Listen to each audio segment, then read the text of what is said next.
Every fighter needs a cause. Every cause needs a fighter. The Sumud Podcast is sponsored by The Karate Attorney, fighting for justice inside and outside the courtroom. Visit karateattorney.com or follow on Instagram at karateattorney to learn more. If you borrow something and you don't give it credit and acknowledge where it came from, it's stealing. I found it quite lazy. They take Palestinian recipes and sell them as their own without all the history, the tradition, why the dishes are called this way, why they're made, what's the occasion for them. Not acknowledging the fact that they have their own history. You're just taking credit for things that really didn't belong to you. Good morning, good evening, good afternoon, whatever time zone you're living in, it's time for Sumud. All about humanity, so this right here for everyone. Uplift, amplify, empower everyone. Good morning, good evening, good afternoon, whatever time zone you're living in, it's time for Sumud. Visit sumudpod.com to subscribe and connect with us on social media. You can also support our work by contributing monthly on the Support Us page. Even $10 a month helps us continue amplifying Palestinian voices and those in solidarity. Thank you. On this episode of the Sumud Podcast, we uplift, empower, and amplify the voice of Palestinian chef and author Sami Tamimi. Sami is a celebrated culinary visionary and founding partner of Ottolenghi and the creative mind behind the award-winning cookbooks JerusaleQm, Falastin, and his newest work, Boustany, a powerful tribute to Palestinian memory, flavor, and resilience. Welcome to the podcast, Sami. Thank you very much. I've been very excited to have this conversation with you. Your story is just, I don't know, the only word I can come up with is historical. I mean, your journey has just been amazing.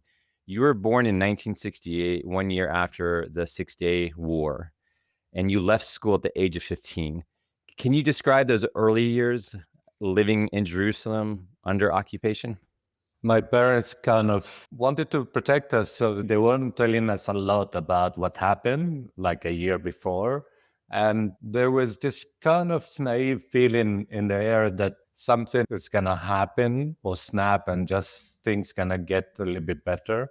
And over the year, obviously, things went from bad to the worst ever nowadays. And I think it felt really protective. I mean, I never met an Israeli until I was probably like a teenager, apart from one guy that my brother used to work with. And I think my parents did a great job, but also I think about it now, I think they should have talked to us about what happened and the whole trauma and everything. My grandma had a beautiful big house in the old city in Jerusalem, and we all lived in this kind of almost like a capsule. We all kind of really protected and looked after each other. A year before I was born, there was also a wall between West and East Jerusalem, which been knocked down. So I don't remember it, but I remember a lot of the ruins and different kind of neighborhoods been wiped out or ghost towns in a way. But I couldn't really understand fully what really happened a year before I was born. Yeah. You ended up leaving school at the age of 15. Why so early? Because although I was really good at it, all the boys in the family kind of funneled into the same routes, which my family, Tamimi family, had a transport company. And I really didn't want to do that. And I was kind of rebellious about it. I wanted to be an artist or something that I wanted to kind of find joys, but not really interested in cars or trucks or buses. And this kind of started the whole me being really kind of adamant on what I want to do, what really I wanted to do. And school was really important, but at the same time, I just wanted to kind of break free from all the kind of obvious things like studying. I knew that I'm going to end up in a company with my family. I started kind of breaking walls to escape that. Yeah, no, I can appreciate that. I don't know how I could have gotten away of telling my parents I'm not going to school, because I'm sure the shahata would have come my way pretty hard.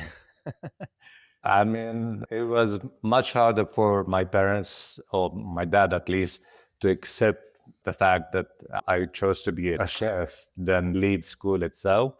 I think it took me many years to convince the family. And for many years, they didn't really know what I was doing, because a chef job is not really something that kind of occurred in the family. And they didn't really fully grasp what really I'm doing until I started doing well. And the first cookbook came out, and this is when my family started thinking, so he's doing something positive, and he didn't go into being a criminal or fell into like drugs or whatever. Yeah. So you ended up moving out altogether at the age of 17. Was that part of the rebellion as well? Yeah, definitely. I remember having a conversation with my dad to say, I want to be an artist. And he said to me, where are you going to be? I fully didn't support that. When I found the first job in a hotel in West Jerusalem as a kitchen porter, it was because of my dad that I went to get this job. I remember asking for a bicycle, and he said, this summer school holiday, go out and earn it. So I did. And so I went to this hotel and I asked for a job, and they said we can always use somebody to clean. This job kind of opened the whole cooking world for me. It was so fascinating, but at the same time, it was nothing like my mom or the family's kitchen. And I started kind of neglecting the cleaning. I'm walking around, following the chefs and trying to see what's happening. And I was lucky enough because the head chef kind of said to himself, probably, this kid's too curious, let's just give him little jobs. And this is how I started cooking. And when I went back and I said, I want to be a chef, it's like, what? Are you crazy? This is like a job for a woman. You understand it as well. I come from an environment that women normally do the cooking, men do it sometimes if there's like a big gathering or a wedding or whatever. Totally didn't really accept it. And this is, I was just, fuck it, I'm just going to do what I want. And I left. That took a lot of courage. So when I think about it now, it took a lot of courage, but also I was, really kind of adamant that this is what I wanted to do. My brain was telling me I shouldn't do it, but my heart is telling me, look, if you don't do it, you're not going to get anywhere. You're going to end up like the rest of your brothers in an office somewhere to do with trucks and buses. Well, the rule I always tell people is never tell a Palestinian what to do or what not to do, because we're going to go the opposite direction anyway. Well, you say that, but we are very good at listening to our parents. Okay, you and I are not. So you built your career in Israeli kitchens as a Palestinian. What did that experience teach you about survival and identity? I was almost like a chameleon. I was changing colors to be able to survive.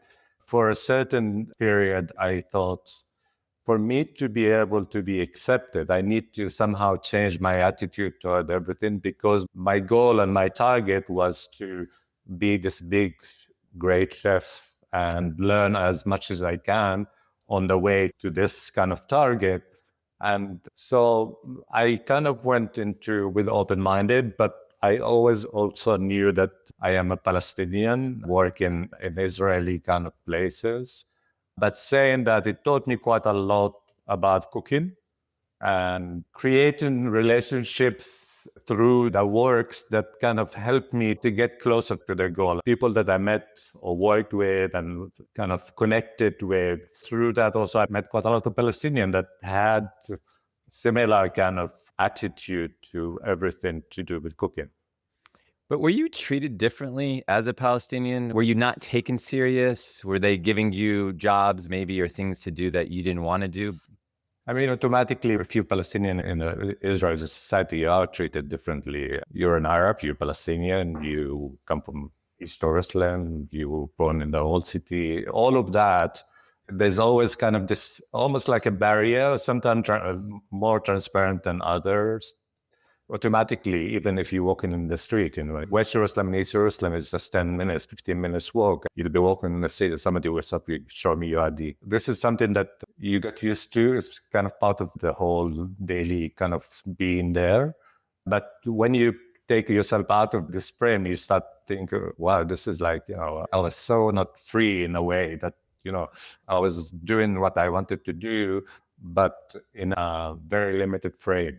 Yeah. And I couldn't do a lot of things. I mean, I would never be able to open a restaurant there back then because I'm Palestinian. I'll need to be open it somewhere in an Arab area, and most of the customers will be Israelis, but I have no control on that at all. And this is why I left. For me to progress, before I left, I was already a head chef of a place called Lilith. And I think there was no forward for me.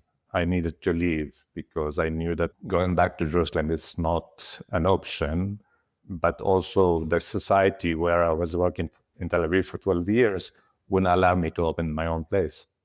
So when you were in the kitchen and you were part of the cooking and seeing the other chefs, did you get a feeling there at all of saying, hey, that's a Palestinian dish. That's familiar to me. They're taking our ingredients. They're taking our food.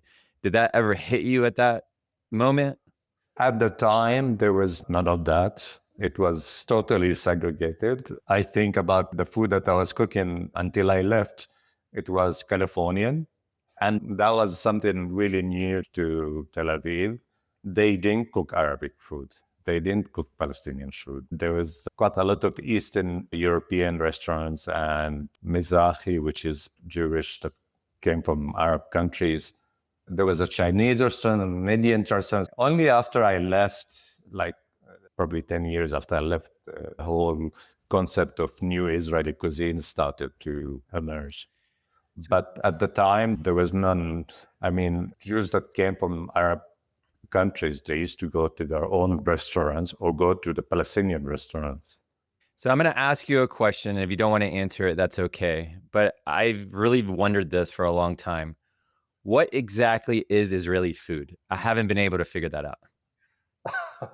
I'm asking myself, well, it's a kind of a collection of different cuisines, a lot of what we call borrowing from our cuisine, which is Palestinian. Stealing or borrowing? Well, stealing, borrowing is the same. If you borrow something and you don't give it credit and acknowledge where it came from, it's stealing. I found it quite lazy, actually, that they take Palestinian recipes and sell them as their own without all the history, the tradition, why the dishes are called this way, why they're made, what's the occasion for them, and not acknowledging the fact that, you know, they have their own history and people made them before them. You're just taking credit for things that really didn't belong to you. Yeah. I'm in the DC area, and if I'm not mistaken, the restaurant's name is Tata's. I can't remember exactly. You may have heard of them. I believe it's Israeli owned, but she was quoted, again, people can fact check me here and that's okay, but she was quoted saying, my grandmother taught me the Israeli cuisine mensef. Yeah, that's bullshit, though. It is bullshit. Yeah, it is Yeah. bullshit. Because, first of all, mansaf is a Bedouin dish. It's shared between Israel and Jordan. Yeah. And it's really a Bedouin dish. It's nothing to do with, you know, being Palestinian or Israeli. The Bedouin were part of the Palestinian and Jordanian society. The dish became Palestinian and Jordanian. So there's no way that, you know, it's Israel or any relation to it. I agree with you. 100%. It seems like you were forced to stay quiet about politics. Was that really more of survival for you, strategy, or were you just exhausted from everything going on that you're like, you know what? I'm not going to talk about politics. I'm going to sort of put my head down and stay in my lane for now. I wouldn't say forced. Force is the wrong term to use here. But when you work with a company, you have to respect, you know, the fact that you are working for this company and there's a lot of things that you can't say. Talking about myself, I did shy from talking about politics because back then I thought chefs shouldn't talk about politics. We are people that cook and feed people. There was also this kind of naive way that we dealt with things where we never talked about politics at work.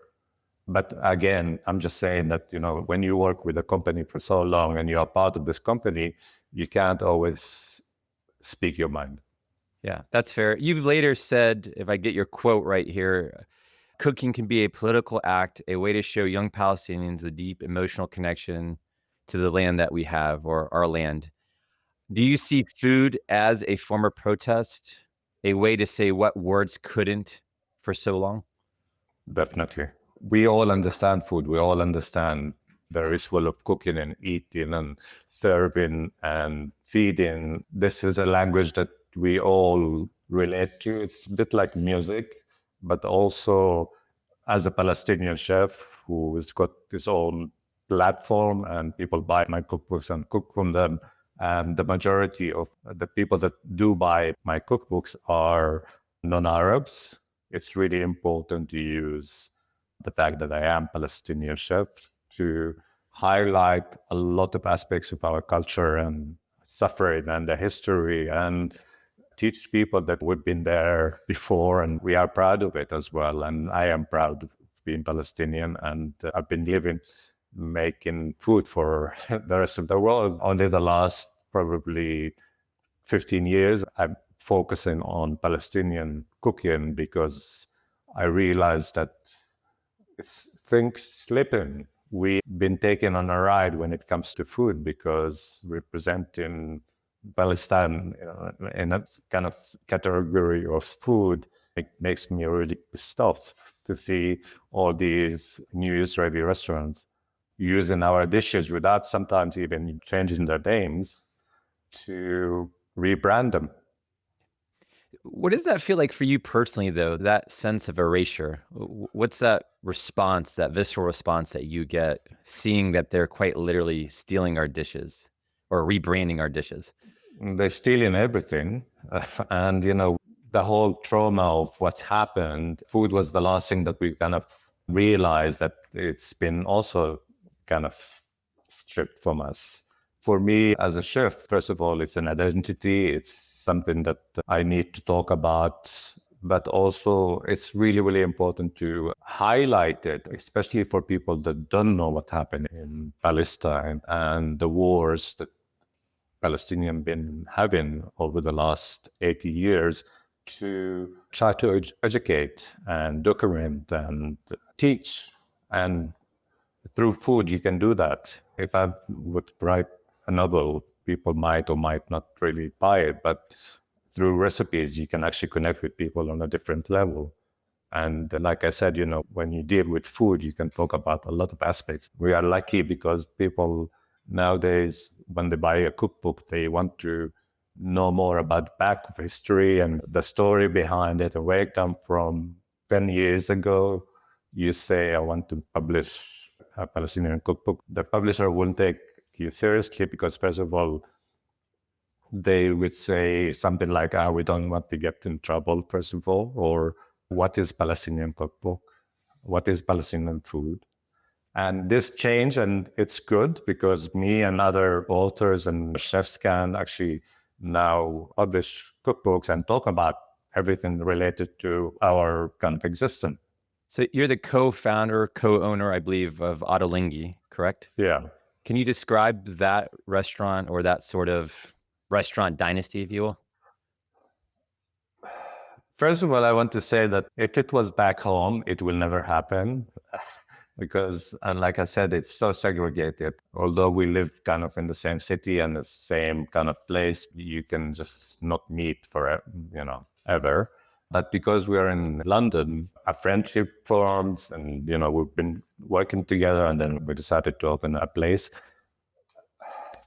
What's really important to say about this is that we never cooked or labeled the food that we cooked in the restaurant as Palestinian or Israeli. It's just a food that, we used ingredients familiar to me at least, things like Sumud Tamimi and all of that to create a new concept, a new cuisine in London that, before we started, there were nothing like that. And I think this is kind of the successful part of it. There was never an Israeli-Palestinian thing. So these are my words. These are not your words. These are my feelings. These are not your feelings. I want to be very clear. And if you're not comfortable answering this, that's fine too. When I was going through the research, I felt like you were used. I felt like your name, your skills, your talent. I know you wanted to be on the back end and not on the front line. But as a Palestinian brother, I felt that they were using you, and hopefully you succeeded. And obviously you were very successful and you received a lot of money, I'm hoping. But I felt like at the tail end, when he started labeling things as more Israeli, I felt like that was a shift where he turned his back. Again, these are my words. These are not your words. But I felt like you were used. I felt like your superpower, your abilities, your talents was used to elevate him while keeping you in the background. There is aspects of that. So I'm not wrong to feel that way. I'll just say that. It's not totally this way, but yeah, I'm reflecting on it and the success that we had, especially after Jerusalem came out, the cookbook. People started labeling the business as, this is an Israeli business, this is a Palestinian business. It kind of tipped to the Israeli side more. As Palestinians know, education is resistance. Join us at the School of Radical Imagination, where community-based learning turns knowledge into action. Starting this January, you can take courses like Capitalism versus Love with Dr. Laura Basu, or Embodying Liberation with friend of the podcast, Ashira Darwish. Learn more and register at radicalimagination.school. Okay. On to something positive. You described Boustany, your book, right here, and we're going to have it on the screen. So amazing. You described it as a political act of remembering. When you wrote it, what did you want Palestinians, especially those in the diaspora, to feel when they opened it? I wanted to talk about everything related to Palestinian, but also in a really positive way, because the book was finished just before October 7 happened. And we have all these things bombarding you and people saying, you started the war and Hamas this and that. But actually, I wanted to share a lot of my beautiful memories growing up in Jerusalem and Palestine. And most of my family are still in Palestine and in Jerusalem. And the aim for it is to show that this deep connection to everything that I borrowed from all of my life for my career, from this whole really strong rooted connection to the land, to seasonality, to farming, to foraging, to eating the Palestinian food and cooking it. And I grew up in a home where they were totally obsessed with food and they will talk about food all the time. A bit of the history, but also how Palestine and Jerusalem changed over the years. I've been going every year to visit, or sometimes I had some little jobs to do there.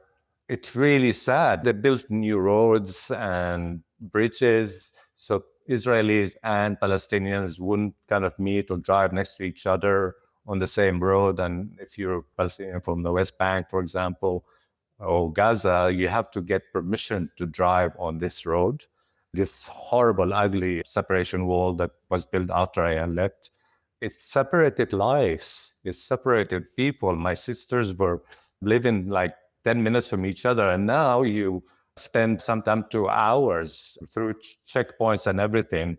It just had its own life that been stripped from it. And these memories and these traditions and the food, something that I felt that I needed to share with as many people as possible, especially with young Palestinians or Palestinians that never been to Palestine. I mean, they heard the stories, but they never had the memories or the experiences and even the food. I mean, a lot of the dishes are getting lost because people don't have access to their lands or to the farm or to the backyard to go to harvest your olives. It's a mission, you're risking your life basically to do that. This is something that's really, really important to talk about, but I wanted to do it in a kind of really positive way because it's related to me and to my memories. So I can tell you what I felt when I opened it. Two things. I felt two things. Again, phenomenal book. I'm excited to look through it even more. Only two? Only two things that I felt. And you'll appreciate it. First thing is it reminded me of my grandmother right away. Right off the bat, it took me back to the homeland, reminded me of my grandmother. The second thing is, where's the lahma? Yeah. I got to have some meat in there. But see, I mean, this is another thing. I mean, I'm much older than you are. And meat was for special occasions. And we are champions in taking a bit of meat and making a huge meal out of it by adding all these things to it to enhance it. But actually, when you think about it, the meat was not really the center of the dish that was made. But I wanted to also talk about how our diet is really balanced, heavy on vegetables and forage and things that grew up around and things that we harvest from our land. These elements are really strong in our culture. Of course, people eat a lot of meat nowadays, but meat was not always, the point of the cooking. Right. That makes sense. Okay, fine. I'll only do vegetables. I mean, when I did Palestine, because I was talking to different people, it was really important to keep, the meat. Maybe my next cookbook, it will be probably Palestinian, but I need to also think about it from a publisher point of view as well. I mean, the first question a publisher will ask you is like, how is it different from the rest of the cookbooks that are available in the market? I mean, they're all great in their own ways, all the Palestinian cookbooks, but you feel like they all have the same sets of recipes in them, which we don't cook, first of all, because our mothers are best doing them, or our grandmas.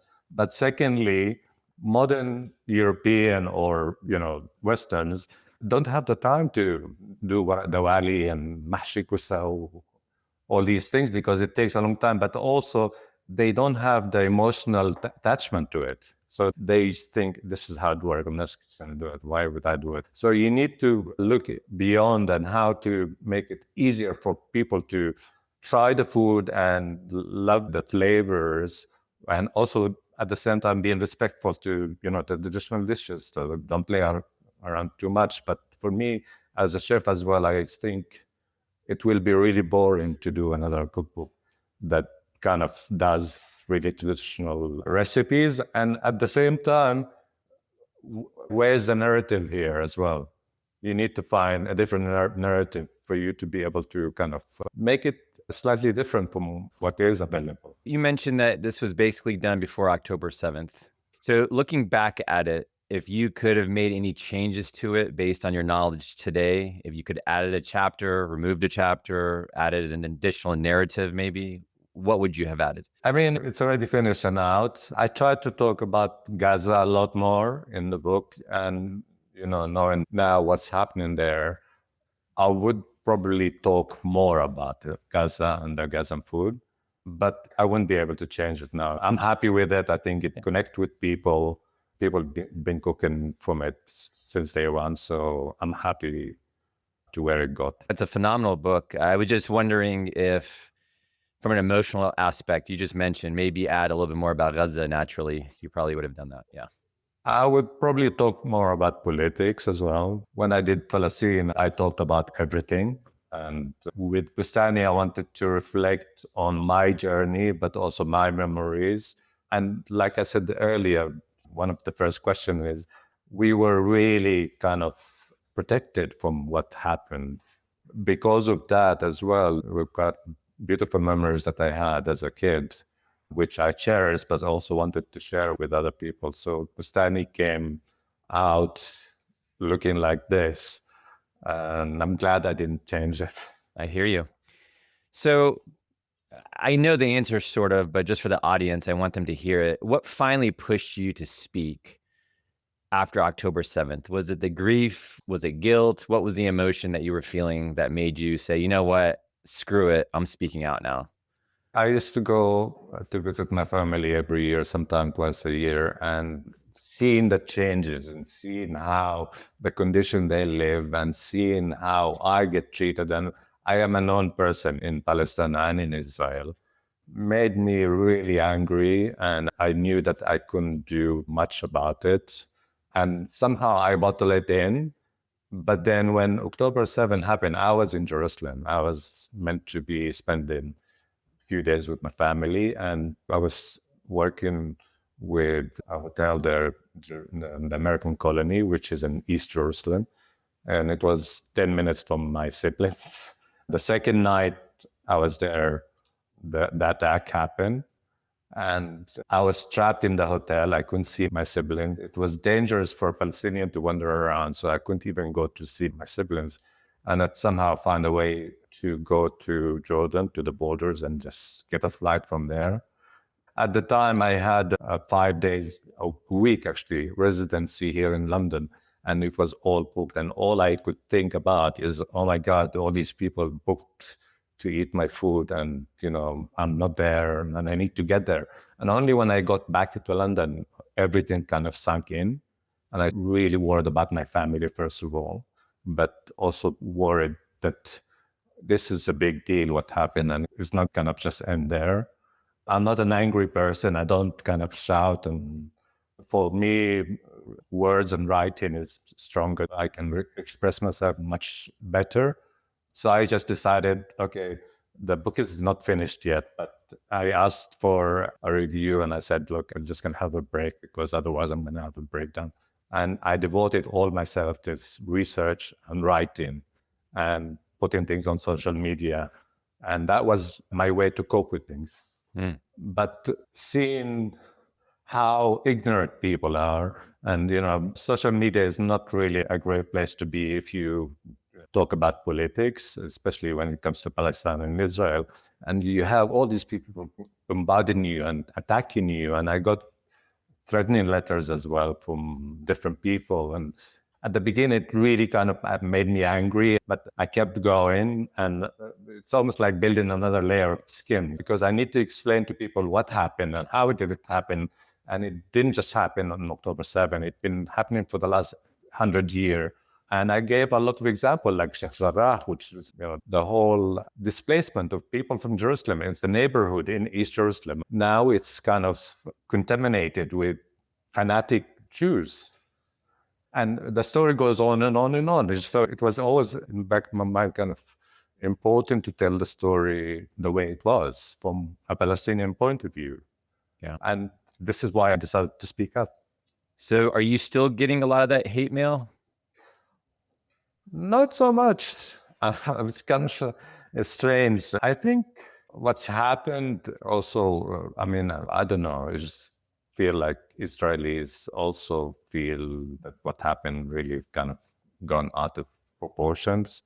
But I'm just doing what I do. I do what I enjoy to do, and I talk about it, and I don't shy from it. And if somebody said something insulting or whatever, the block button is just there. I don't even argue with people anymore. It's like, bashing your head in a wall. You will say, this is a brown cupboard, and they will say, no, it's red. And you'll be convinced in half an hour, and later on, but Hamas said that and this. Yeah. So I relate to you a little bit. My father was in the restaurant business as well, and he worked so much. He died at the age of 51. I mean, he was, unhealthy, a smoker, but always going hardcore 100 miles per hour in the restaurant business. You experienced something similar. I think you had a heart issue as well. How are you doing now? I am doing great now. I was also a heavy smoker. After the operation, which was 7 years ago, I decided that I achieved a lot, and I had 3 cookbooks behind me, and I wanted to slow down slightly and also to enjoy what I achieved. But also, I didn't want to do what I was doing for the last 18 or 20 years. I wanted to do other things, but also to use my real voice, which I couldn't do that previously. And that was kind of the timing as well. And this is why I decided to speak up, because I have a voice, but I never tried to use it because I was always considered other people and the company. I'm really enjoying what I'm doing. Writing Boustany was, the highlight of it, because it was all organically. I wasn't kind of planning to do a big cookbook, but it just happened. And I'm thinking about, projects that come in now in the near future. I'm enjoying the fact that I can have time for myself as well, and being able to just travel and go to places and meet people and do a lot and lots of charities to help Palestinians, which is really close to my heart. And I feel, privileged to be able to do that as well. So we have you for another 50 years then. You're staying healthy, right? I hope so. It's funny you said that, because I did the checkups today with everything, and everything is sticking really well. They just told me that I need to lose slight weight and do a bit more exercise. So you got this. I want to talk to you about the future of Palestinian food. If every dish tells a story, what story do you want the next generation of Palestinian chefs to tell? I want them to have a deep connection to the dishes, first of all, because of the displacement and people access to basic ingredients that kind of shape the Palestinian cooking and kitchen. That, but also I think it's already started now. I started the whole kind of way or paved the way to a lot of young Palestinian chefs to start looking at Palestinian cooking not as my mother and my grandma, but see it as how I can actually do it to serve it to masses of people. When I go to Palestine, for example, all the young kids love their mom's food, but when they go out, they have pizza and burgers and you name it. I'm not saying it's wrong, but they need to have the education, but also the knowledge of why we're doing things this way and why my mom doing my favorite dish, which is, say mansaf, and what's the story behind it. So you're saying they sort of have to be a historian and chef? No, you don't. They just have to have a little bit more connection to it. I'll be the historian chef. There you go. Yeah. I think everybody will be okay with that. Yeah. So just a couple more questions for you, if you don't mind. If somebody gets this book today, where should they go first? If you could pick one recipe, what would it be? I get discussion a lot, and it's really hard to kind of pin one recipe. But for example, the adas mdammas, which is served for breakfast, and normally Egyptian is fava beans, and we do it with, adas, which is lentils. I made it so many times, so many people in different events, and they love it. The beauty of using what's available in your cupboard and, the season or what you harvest from your land, dried and kept for the winter. A lot of our dishes are like that, where, there's a story behind why is it done this way. Another dish is the couscous tomato fritters, which for me, it's been published in every book. And it's baby food. It's something that my mom used to do really quickly and give us a bowl with a dollop of yogurt, and we'll sit on the floor and eat it. It means so much to me, but also over the years, because people have been cooking the same dish for their kids and telling me how they love it, I decided to do it in Boustany. I basically upgraded it into like an adult kind of version of the same dish, add in more chili and herbs and make it a little bit more complex, but still maintain this kind of comfort with every bite that you have. So these two are two examples. Yeah. Great examples. So if we were to visit you today, and I say we, me, my audience, the Sumud Podcast team, hypothetically, we were just to show up on your doorstep today and you were in the mood to cook something, what would you make? I'm always in the mood to cook something, and especially if people coming over. I still have this Palestinian kind of soul in me that want to welcome everyone, and my table is big enough to have many people, and to cook as many Palestinian dishes as possible and just kind of lay them on the table and people help themselves. I'm not going to be pushing food on other plates, which in Palestine, when you get hosted, this is what you feel, but they're really force feeding you. But the joy of, people having the food and enjoying it and the company, for me, it's like breathing, really. The experience, yeah. Yeah, that makes sense. If you could go back to the 17-year-old Sami, what's the one message you would deliver or tell that young Sami? That's really tough. Look, I've been lucky. I've been lucky all my life. I always followed my heart and not my brains. My father saying to me, if you want to buy, go out and buy it or work for it. It always kind of kept me pushing and working really hard to achieve what I want to achieve. And I never relied on anybody or asked for anything. I just head down. It's a bit like your father. Head down, work hard, achieve it. And I never wanted to have something that I didn't have unless I can basically work towards it. I appreciate that. All right, my last question, just for fun. Is it chanafa or is it kanafa? Knafe. That's it? No debate? Knafe. No kunafa, no knafa. Knafe. I appreciate that. Sami, where can we follow you and how can we support you? I am on social media, Sami Tamimi. It's just one kind of address. I do quite a lot of charity. People kind of engage with that as well. Buy my books, cook, read, really connect to the food as well. This is what really kind of keeps me going, Brent. I appreciate you, Sami. Thank you so much for spending time with me today. Thank you for having me. Have a lovely day. Listen, stay tuned, cause it's time for some mood.